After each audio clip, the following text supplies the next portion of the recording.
To make a circle logo in Canva, let's come over to our templates here and want to search for logo. And we'll have all these logo options come up. If there's any logo that jumps out to you, you can pick one and edit it to your style. I'm going to select this logo, and this is a free template. I will click on customize design. You want to come to any element on the logo design and go into position, go to layers to make sure you fully see everything that is on your design. So if we click on this G, we can change that into R, and you can come to this text and select the text and change it.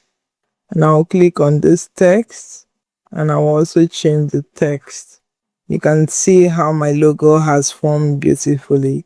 If you want to add in more things like something that represents grow for me, you can come into the element tab. You search for grow and you can see all those beautiful elements that came up.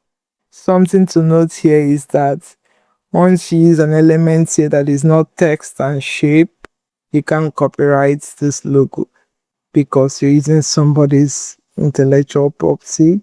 And if I resize this down, something that represents growth, I can pull this here and position it here. And I can duplicate the same thing, bring it here. And for this one, I'm going to flip it horizontally. I'm going to select on hold shift on my keyboard, select and select again.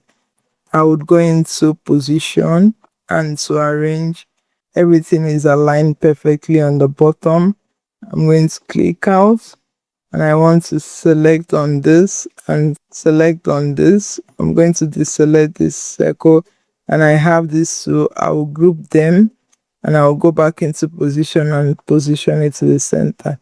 That way I have the same space in them, and if I click this is already centered. And now I'm going to click on share here. I want to download with a transparent background. I will hit on download. So I don't want my logo to have this white color at the back of it. And if I click on transparent background, when I download my logo, it will just be this element I have used now. And I will hit on download.